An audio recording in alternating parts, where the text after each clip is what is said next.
মা, আমি যে স্কুলে পড়ি তুমিও কি সেই স্কুলে পড়তে? হ্যাঁ, 16 বছর আগে পড়তাম। তোমাদের সময় কি নিখিল স্যার ছিল? হ্যাঁ, উনি তো আমাদের অঙ্ক নিতেন। এখন কত বয়স হয়ে গেছে বল। ও, ওই জন্য তো স্যার আমাকে বললো যে তোর মতো ফাঁকিবাজে 16 বছর পর দেখলাম।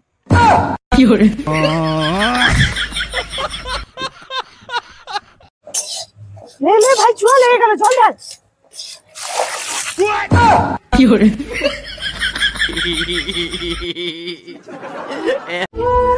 কি রে, শুনলাম তোর নাকি মোবাইল চুরি হয়ে গেছে? হ্যাঁ রে, ও, তাহলে তুই তো থানায় গিয়ে ডায়েরি করতে পারতিস। আমি গিয়েছিলাম থানায় ডায়েরি করতে, বাইরে বেরিয়ে এসে দেখি আমার বাইকটাও চুরি হয়ে গেছে। চিন্তা করিস না, ভগবান সব ফিরিয়ে দেবে। ওটা ভেবেই মন্দিরে গেছিলাম ভগবানের কাছে, এসে দেখি জুতাও চুরি হয়ে গেছে।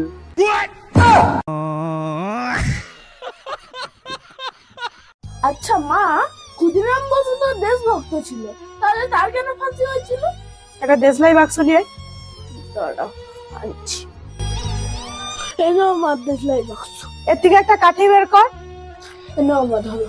কাঠিটা এবার দু হাত ঘান কর। আমার তো জানা নাই রে।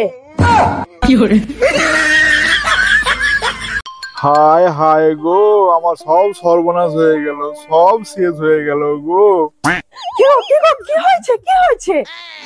আরে আমার সারাদিনের 1.5 GB নেট এই সকালবেলায় শেষ হয়ে গেল। আমি ভাবলাম কি নাই কি। বেবি, আমি না তোমাকে খুব ভালোবাসি, আমি না তোমার প্রেমে পুরো সত্য। আরে আম সত্য নয়, আসক্ত, আসক্ত। ও হ্যাঁ, সরি বেবি, আমি না তোমার প্রেমে পুরো আসক্ত।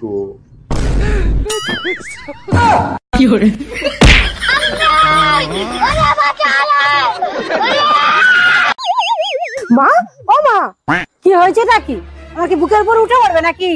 না মা, আমি বলছিলাম যে আপনার কাছে ওষুধ আছে। কিসের ওষুধ? আরে কাল রাত থেকে বমি হচ্ছে, মাথা ঘুরছে, কিছু খেতে ইচ্ছা করছে না। আরে বৌমা, ভয় পাওয়ার কিছু নেই, এটা তো খুশির খবর। কি? হ্যাঁ বৌমা, আমি ঠাকুমা হতে চলেছি, তুমি মা হতে চলেছো। না বৌমা, জুস খাও, বাচ্চার শরীরের জন্য উপকার। এ নাও জুস খাও। ওকে দিইনি, তোমাকে দিয়েছি। প্রেগন্যান্সিতে জুস খেলে ভালো। মা, এই তো প্রেগনেন্ট। হ্যাঁ মা, রাতে তো এরই শরীর খারাপ ছিল, আপনি বললেন না ভয় পাওয়ার কোনো কারণ নেই, খুশির খবর। মা, মনে হয় মাও প্রেগনেন্ট।